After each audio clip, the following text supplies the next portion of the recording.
Assalamualaikum warahmatullahi wabarakatuh. Waalaikumsalam warahmatullahi wabarakatuh. Kami dari kelompok 3 akan mempresentasikan sistem ekspresi manusia. Saya Yunus Aprilian Edward sebagai moderator. Saya Dimas Mukarramatul Islamiyah sebagai pemateri pertama. Saya Dina Kamilia sebagai pemateri kedua. Saya Fatimah Azhara sebagai pemateri ketiga. Saya Malika Nabila sebagai pemateri keempat. Dipersilakan untuk pemateri membaca materinya.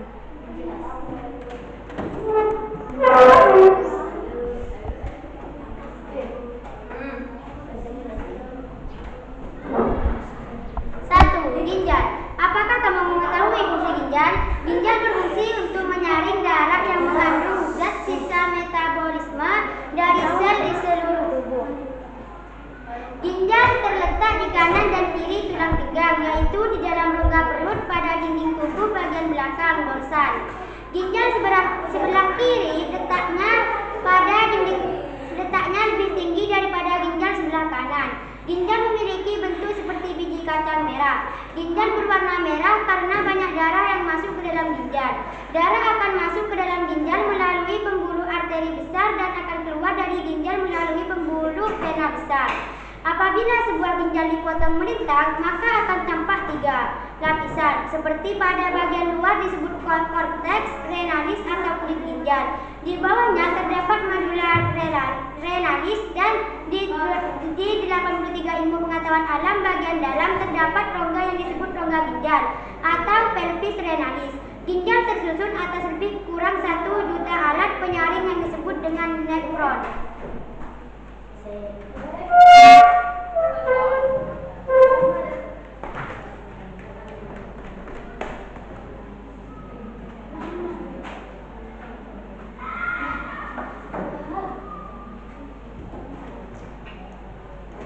Ginjal dan struktur spesifik.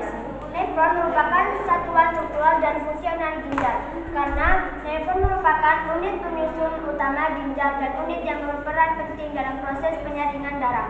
Sebuah nefron terdiri atas sebuah komponen penyaring atau badan Malpighi yang dilanjutkan oleh saluran-saluran atau tubulus. Setiap badan Malpighi mengandung gulungan kapiler darah yang disebutkan glomerulus yang berada dalam kapsula Bowman.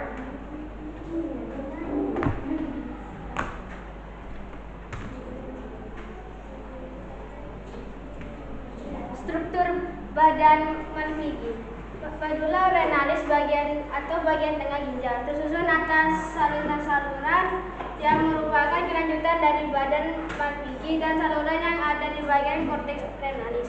Saluran-saluran itu adalah tubulus proksimal, lengkung Henle, tubulus distal dan tubulus collectivus atau pengumpul yang terdapat pada medula. Lengkung Henle adalah saluran ginjal yang melengkung pada daerah medula yang menghubungkan tubulus proksimal dengan tubulus distal. Pelvis renalis atau rongga ginjal berfungsi sebagai penampung urine sementara sebelum dikeluarkan melalui ureter. Untuk lebih memahami proses penyaringan yang terjadi dalam ginjal, ayo kita lakukan aktivitas berikut ini.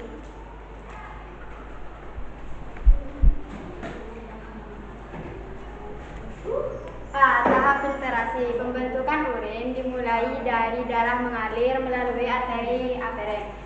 Ginjal termasuk ke dalam glomerulus yang tersusun atas kapiler-kapiler darah. Ketika darah masuk ke glomerulus, tekanan darah menjadi tinggi sehingga mendorong air dan zat-zat yang memiliki ukuran kecil keluar melalui pori-pori kapiler dan menghasilkan filtrat.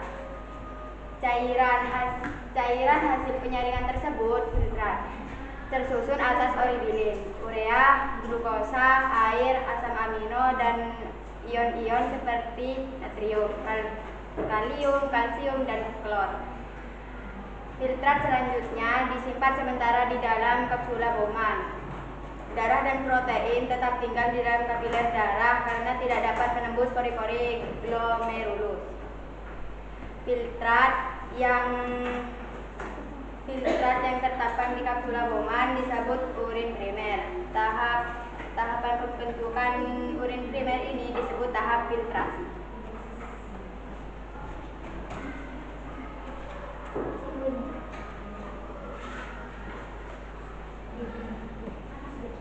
B.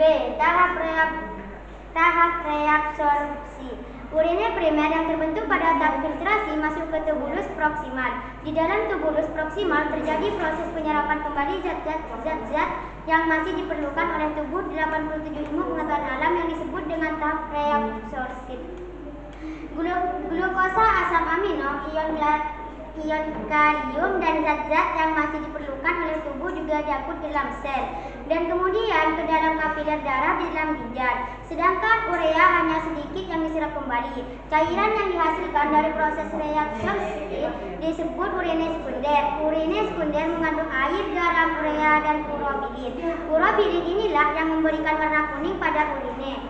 Sedangkan urea yang menimbulkan bau pada urine sekunder yang terbentuk dari proses reabsorpsi selanjutnya mengalir ke lempung Henle, kemudian menuju tubulus distal. Selama mengalir dalam lempung Henle, air dalam urine sekunder juga terus reabsorpsi.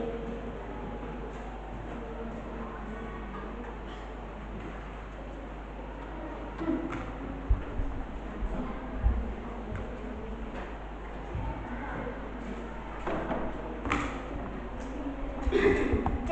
Tahap augmentasi. Setelah melalui lempung Henle, urine sekunder sampai pada tubulus distal. Pada bagian tubulus distal masih ada proses penyerapan air, ion natrium, klor, dan urea. Pada tubulus distal terjadi proses augmentasi, yaitu keluaran zat yang tidak diperlukan tubuh ke dalam urine sekunder. Urine sekunder yang telah bercampur dengan zat yang sisa yang tidak diperlukan tubuh inilah yang merupakan urine sesungguhnya.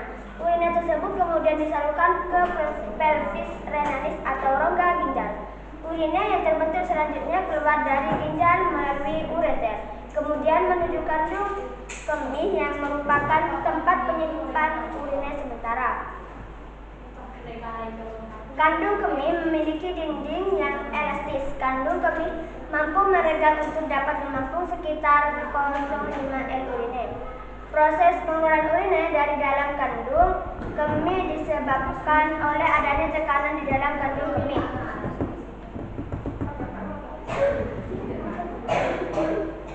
Apakah ada pertanyaan dari kelompok lain? Ya, ada. Sebutkan struktur badan Malpighi. Pertanyaan akan kami jawab dari Pak Elia.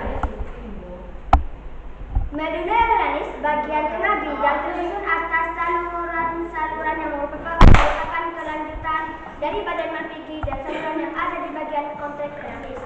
Saluran-saluran itu